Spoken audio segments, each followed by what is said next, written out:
म्हणून जेवत नाहीयेस का? आणि मी सुद्धा काय, मी सुद्धा स्नान वगैरे केल्या. हा छोटासा नामा आहे ना आपल्या बोबड्या बोलामध्ये भगवंताला सांगतोय. म्हणून जेवत नाहीयेस का? आणि मी सुद्धा काय, मी सुद्धा स्नान वगैरे केल्या.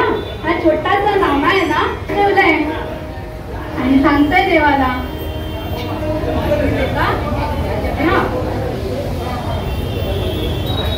देव कसले खाणार? देव शांत बसू नये. त्या नाम्याला वाटतं काय चुकलं माझं,